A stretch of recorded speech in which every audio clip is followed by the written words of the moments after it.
Tell us about this company and what caused you to start it, because it was back in 2016, not that long ago.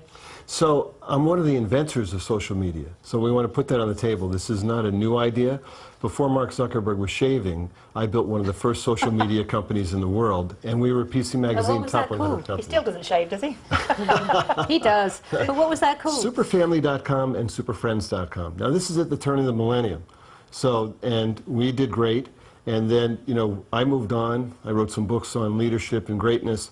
And Mark Zuckerberg made a statement several years ago that really pissed me off.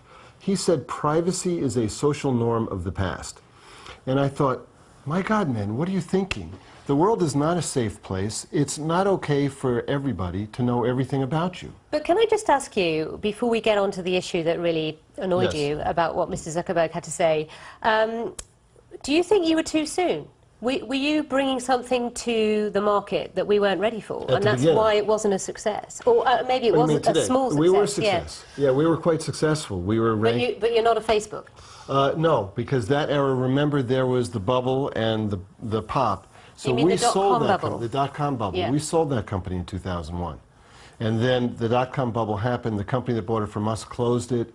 So, you know, and this is part of being an entrepreneur. And I'm not an engineer. I just thought, my God, what a great opportunity to communicate using this great invention, you know, called the World Wide Web. So how does MeWe differ from other social networks? You call it a private social network? How does that work? How do you do social networking and be private at the same time? Because that's not what we are. So we are designed with what's called privacy by design. And that simply means that we don't track you. So there's no ads. So you don't have to worry, there's no content manipulation, so fake news can't get into your news feed. We can't affect a Brexit or a presidential election. You know, your timeline is just with your friends and family. We don't use facial recognition. We don't do anything creepy. But how do you make money then? So that's easy. Because in capitalism and democracy have always worked together without spying on people. That was communism. So, you know, it's very simple. We have a great free service with everything that you need, and then we have some cool optional features like custom emojis. 1,800 emojis are standard. Maybe you want a really cool emoji, which is very popular in Asian markets. But is that enough to make money for you? There's a lot more. There's a lot more. Okay. But are people buying that stuff? Because I'm one of those people that goes on these things for free and never actually sign up for the smiley face. It's going to cost me $5 or whatever it is you're offering. Let me tell you. So we have, you know, we have a secret chat like WhatsApp. Now remember, WhatsApp is owned by Facebook, and they track and spy everybody. The EU fined Facebook $122 million last year for tracking all WhatsApp users. So WhatsApp is not safe. We have something called MeWe Secret Chat, 99 cents a month, $5.99 a year. But can I ask you, how will you get people to migrate to MeWe? We already are. Okay, but you know, who are already on Facebook? And the issue with Facebook or others is the people that you are talking to and connecting with are all on there. They're not on MeWe. Yeah. So you're going to stay where your friends and family are. You're not necessarily going to move to somewhere where... Well, people are moving. So that's called the network effect. Everyone you know to migrate, right, then, haven't you? Sally, you're right. That's called the network effect, and this is why most companies have failed at this.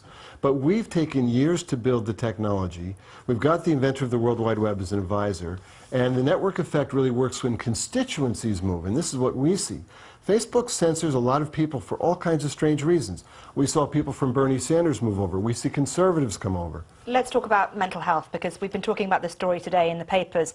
It's a story about the NHS here in the UK being forced to pick up the pieces of childhood mental health epidemic driven by social media. That's according to the chief executive of the National Health Service in this country. How big a role do you think social media has to play in the mental health of not only children but also adults? Well, it's really big. It's really important. The other social media companies manipulate their members to stay on, to do things. So do kids' apps, and that's really bad. We don't do any of that. At MeWe, a kid, first of all, we will now only take 16 and older. Facebook has an app called Messenger for Kids. They take 6-year-olds. Can you imagine this? They put 6-year-olds on an app. They start to brainwash them into social media. That is wrong. It's really unconscionable. I've written about this, by the way. I also write about privacy. But also as well, what about the issue of, you know, the authorities like the FBI, whoever, governments, who need information from perhaps users of MeWe, users who they believe could be up to something very dangerous, terrorism activity, unwanted, unpleasant activity through Well, that's MeWe, easy. would you hand over their information? So there are very strict rules in our company. First of all, for our members, we're for the good guys.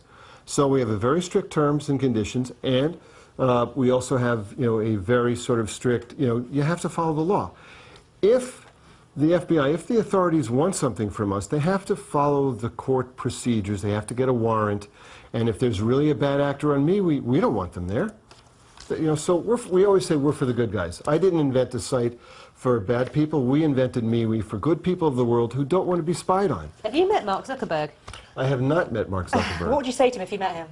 Man, what are you thinking? What are you doing?